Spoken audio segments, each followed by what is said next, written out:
Hi there. Today in this session I'm going to talk about single-dimensional array.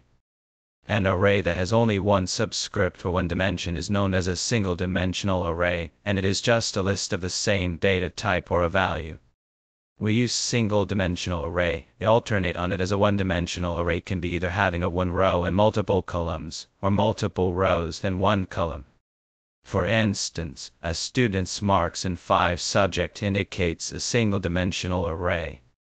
We use a square bracket to indicate the size and the dimension of the array. We can also define a one-dimensional array by first declaring an array and performing memory location using the new keyword later. Choice is completely yours. This is how we declare an array by putting a square and allocate the size later by giving the size, let's say 5. Where you can also initialize the value at the same time if you don't want to give the size. As I said, each element will be accessed with the index that starts from 0 and goes to n, that is it. Let's practically implement one-dimensional or single-dimensional array in Java. If you would like to declare the array, declaring an array. Let's say I want to declare the array marks. I would like to assign or give a memory layer.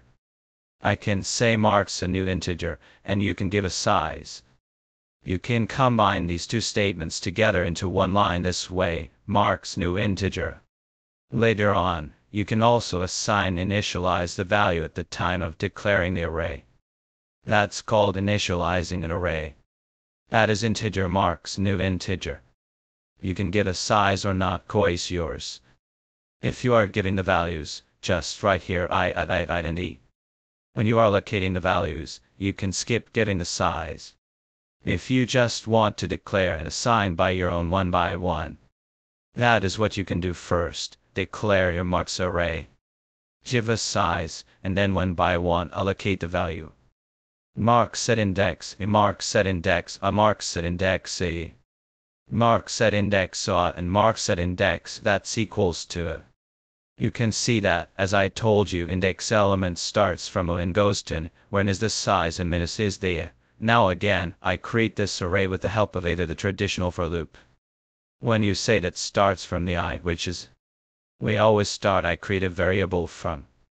If you're working on index or an array, go steady less than marks length. If the marks length is it will go from a. Every time it gets plus plus and we want it to print the element that is residing at marks at index I. This will be executing 5 times. One more thing I wanted to tell you here, I introduce for each loop with you all. You can also use for each loop to print your array elements. Just go for each loop. For you can say integer mark or value, take up from the marks array and one by one print the value. I have already demonstrated you the differences between for and for each loop. Just here to run your program. It will print marks 2 times, one with the help of traditional loop and one with the help of for each loop. You can see that here the values getting printed. Just stay tuned to learn more about multidimensional array and the array methods in the upcoming session. See you in the next session.